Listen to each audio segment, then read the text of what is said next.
Welcome to TICE. Today I have with me Mr. Hitesh Dhingra. He is the founder of the Man Company, one of the leading men's grooming brand in India.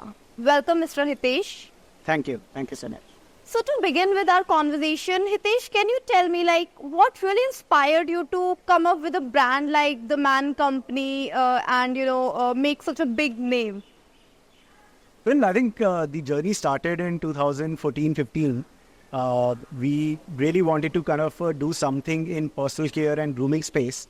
But when we took a deep dive, we realized that there were already a lot of brands catering to women.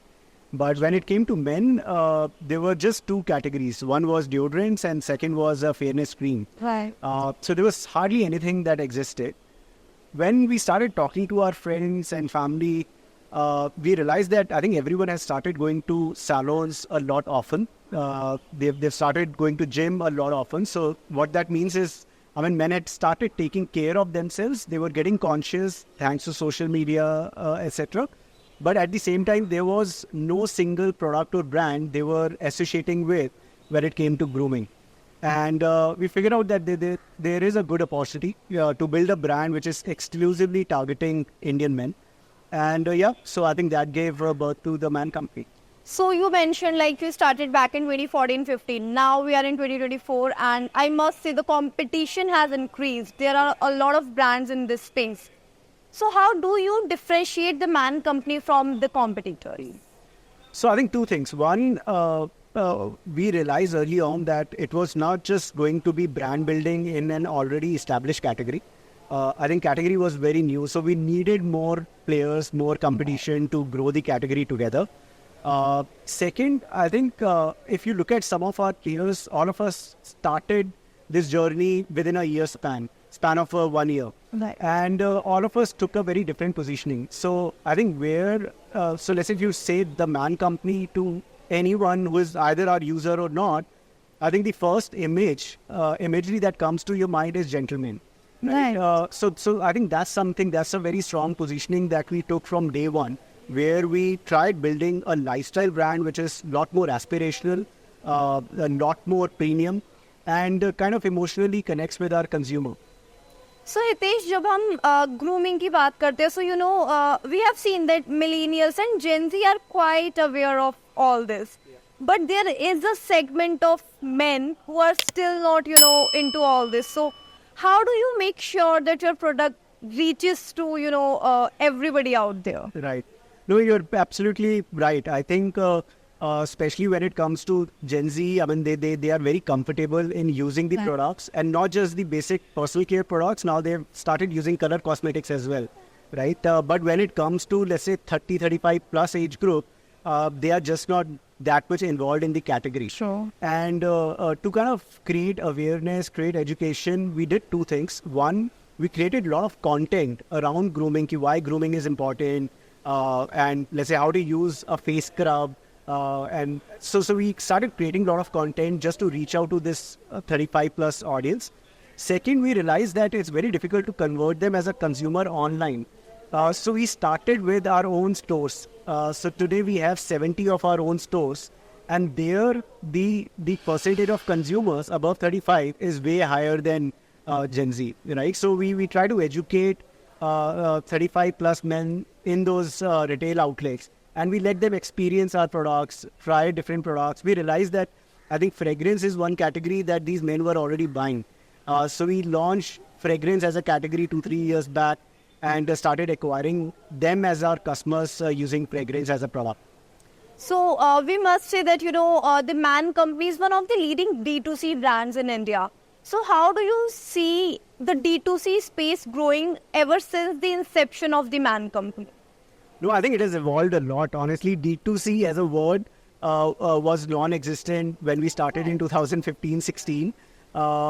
Today, I think even though we call ourselves D2C, but we are not truly D2C, I think, and I'm talking about the industry as such, because everyone is omni-channel today. True. Everyone is selling it online, on marketplaces, in offline, through different channels. I think journey has just started. If you look at it, the reason we wanted to kind of build Man Company as a brand or get into a brand game was because India never had enough brands. Right. And this is true across the categories, whatever category you look at. Considering our population, young population, considering the GDP growth, I think the consumption is only going to go up, right? So it definitely makes sense to have multiple Indian brands, right, born in India brands for catering to Indian consumers. So I think it is still very, very nascent stages, but we have had a lot of good successes like Mama, Boat, Noise, etc. And then I think it is just a start. So we'll definitely see brands, Indian brands doing, let's say, 1 billion in revenue, right? Yeah. Which till now was only for companies like Livers and PN. So if we shift our focus from, the brand journey to your personal journey, so, it was a journey of entrepreneurship, and you started it at a time when, entrepreneurship was not a buzzword. Today it is. Right. So what were your challenges to really come up with a brand as an entrepreneur? Well, this is my third venture as an entrepreneur, right? I started way back in 2009, when even I think starting up had a lot of challenges, right? And it wasn't easy. But I think it's been a roller coaster ride. Obviously, when you get into building something new from scratch, it requires a lot of efforts. True. It requires a lot of hustle. And I personally believe that I think Man Company has been the most enjoyable journey that I had. Because obviously I think it was a new category. So neither me nor my co-founder Bisham, we were not from this industry as such, right? So just understanding the nuances of industry and how to build a brand using storytelling, how to kind of create omni-channel play. So there was a lot of learning. Right. And I think as an entrepreneur, you only enjoy till the time you get to learn things, right? And I think that's what we did at Man Company. So if we see this, personal care space, there are lots of small brands growing. Right. So when we see small brands, there are brands growing from, tier 2, tier 3 cities. Now, when we see from customers' perspective, they apply those products on themselves. So where do you see that, authenticity and trust, like to maintain that authenticity and trust in the whole process? So how can we really trust those brands, and what is the mantra to really, build that trust? Yeah. Look, so I don't think, honestly, tier 2, tier 3 matters that much. I think you have a lot of brands starting from tier 2, 3 and doing amazingly well. Right. I think e-commerce has democratized the sales channel, right? So you can be you can be present in any part of the country and still build a brand and drive sales online. In terms of trust, I believe that I think for a personal care brand, it is very, very important to generate trials. Right. So trials, if your product is good, if you use good ingredients, if the product efficacy, whatever you're promising, delivers to the customer, then the word of mouth is very, very strong. And so I think for all the new brands, I mean the brands which are relatively small or starting out today, my only advice would be to generate as many trials as possible and make sure that your product quality is so good that word of mouth becomes your biggest branding spend, right? I mean, which is free of cost. But I think word of mouth is the key mantra in this category. One last question I would like to know from you. You are an entrepreneur yourself. So what will be that, what will be the 3 key learnings from your entrepreneurship journey that you maybe like to share with the aspiring entrepreneurs out there? I think a lot of learnings, but let's say if I have to pick 3, first one would be never give up. I think it's a long, lonely journey with more lows than highs, but it's very important to kind of keep your head high and keep showing up every single day.